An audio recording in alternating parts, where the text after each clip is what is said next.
Oferecimento: Nadai Ferro e Aço, 1238327124, Ubatuba, São Paulo.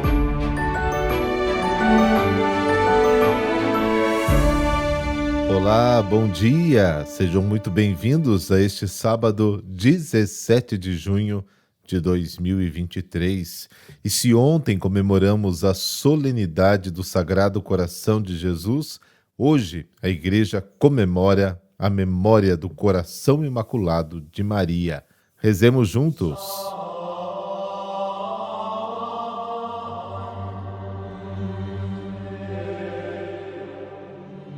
Pelo sinal da Santa Cruz, livrai-nos Deus, nosso Senhor, dos nossos inimigos. Ó Deus, que preparastes morada digna do Espírito Santo no Imaculado Coração de Maria, concedei que por sua intercessão nos tornemos um templo da vossa glória.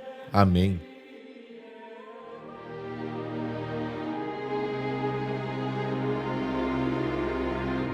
Lucas, capítulo 2, versículos de 41 a 51. O Senhor esteja convosco, Ele está no meio de nós. Proclamação do Evangelho de Jesus Cristo segundo Lucas. Glória a vós, Senhor. Os pais de Jesus iam todos os anos a Jerusalém para a festa da Páscoa. Quando ele completou 12 anos, subiram para a festa como de costume. Passados os dias da Páscoa, começaram a viagem de volta, mas o menino Jesus ficou em Jerusalém sem que seus pais o notassem. Pensando que ele estivesse na caravana, caminharam um dia inteiro. Depois começaram a procurá-lo entre os parentes e conhecidos. Não o tendo encontrado, voltaram para Jerusalém à sua procura. 3 dias depois o encontraram no templo. Estava sentado no meio dos mestres, escutando e fazendo perguntas. Todos os que ouviam o menino estavam maravilhados com a sua inteligência e suas respostas. Ao vê-lo, seus pais ficaram muito admirados, e sua mãe lhe disse: Meu filho, por que agiste assim conosco? Olha que teu pai e eu estávamos angustiados à tua procura. Jesus respondeu: Por que me procuráveis? Não sabeis que devo estar na casa do meu pai? Eles, porém, não compreenderam as palavras que lhes dissera. Jesus desceu então com seus pais para Nazaré e era-lhes obediente. Sua mãe, porém, conservava no coração todas essas coisas. Palavra da salvação. Glória a vós, Senhor.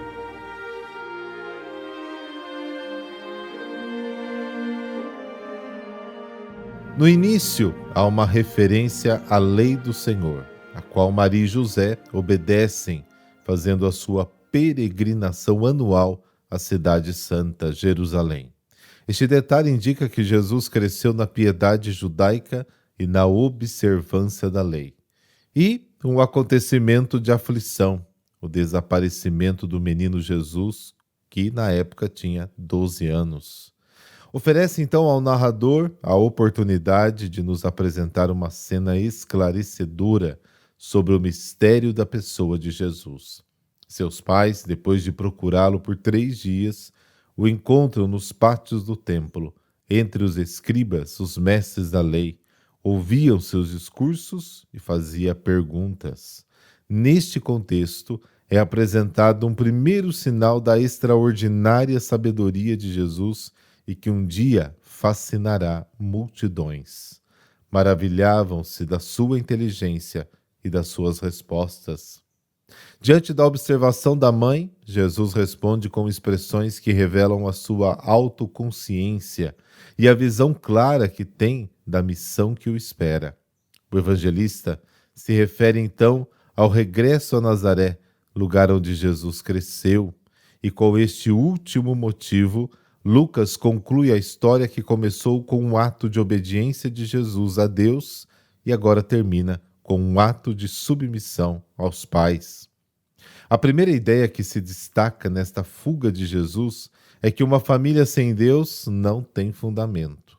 Antes de qualquer coisa, ao declarar que Deus é seu Pai, Jesus sublinha que o lugar mais connatural à sua relação de filho o leva a estar com ele, com o Pai, no templo, lugar por excelência da presença de Deus.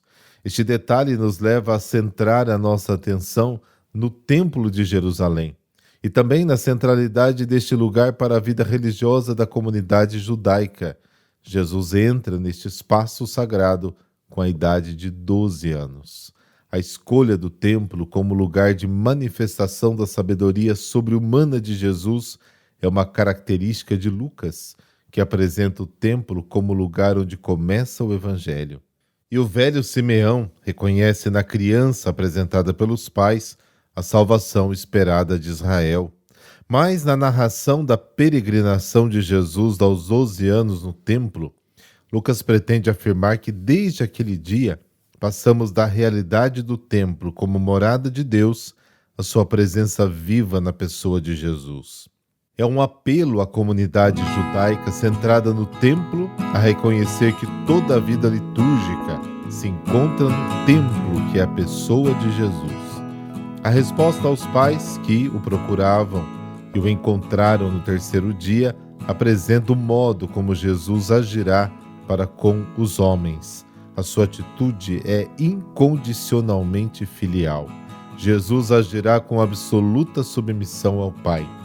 Este aspecto nos leva ao próprio âmago do mistério da identidade de Jesus e que escapa a qualquer tentativa de investigação exaustiva por parte dos seus pais, e não o compreenderam, como está no versículo 50. E esta insistência na sabedoria de Jesus não passa despercebida. Já no capítulo 2 se dizia que Jesus crescia e se tornava forte, cheio de inteligência. Agora, no versículo 52, se diz que Jesus crescia em sabedoria. Mas que tipo de sabedoria é essa? A sabedoria do Filho, que foi concebido por obra do Espírito Santo e que revela seu Pai. Jesus é a palavra do seu Pai.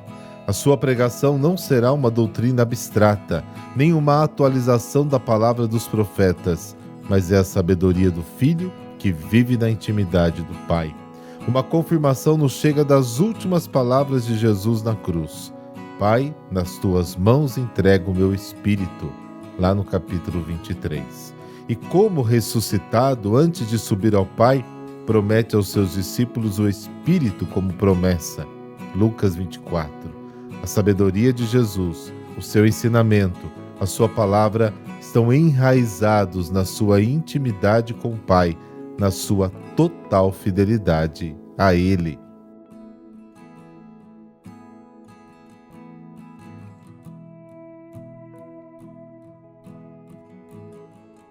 Hoje a igreja celebra São Rainério, padroeiro dos viajantes. Então, se você conhece alguém que trabalha viajando, envie este podcast para ele e marque os seus amigos. Rainério nasceu em Pisa, Itália, no ano de 1118, tendo a graça de nascer em um lar nobre, cristão e tradicional. Teve sua educação e formação moral, religiosa e de negócios confiada a um bispo conhecido. Ele, porém, optou por estudar arte e logo depois se entregou a uma vida de pecado, caindo em um grande vazio existencial.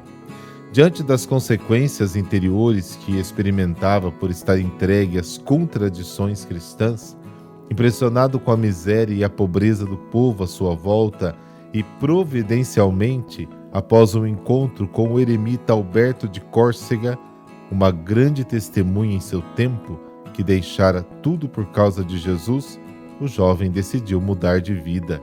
Já aos 19 anos, ingressou como irmão leigo no mosteiro de São Vito, onde viveu até os 23, sendo intimamente formado em santidade, em solidão e em desejo de corresponder aos desígnios de Deus. Assim, retirado por um tempo em penitência, sentiu seu chamado para deixar todos os seus bens. E ele de fato fez. Foi para a Terra Santa, onde ficou muitos anos visitando os lugares santos e sendo instrumento de conversão para muitos. Obediente a Deus, Rainério voltou para Pisa, já com fama de santidade. Tornou-se formador dos monges e de muitos da sua cidade. Recebeu este apelido Rainieri d'Água. Recebeu este apelido porque, pouco antes de abandonar este mundo, formulou uma prece de bênção para o pão e a água. A água e o pão, benzidos por ele e por outros, mas com sua fórmula, serenavam tempestades, curavam numerosos doentes e libertavam possessos e prisioneiros. Foi um grande apóstolo para o povo, consumindo-se pelo Evangelho. Morreu em 1161. Após a sua morte, os milagres continuaram acontecendo, sobretudo por meio da água, que era benzida com o auxílio da sua oração. Em 1591, suas ossadas foram encaminhadas para a Catedral de Pisa, devido à fama dos milagres obtidos em seu nome. A canonização de São Rainério foi celebrada pelo Papa Alexandre III. São Rainério, tu que fostes um jovem inconformado com uma vida distante de Deus, que deixaste tudo por amor a Ele e aos pobres, conceda-me tal grande coração, incapaz de viver sem a presença do Senhor e consumido de zelo pelas almas. Amém. Abençoe-vos o Deus Todo-Poderoso, Pai, Filho e Espírito Santo. Amém. Bom sábado para você e até amanhã.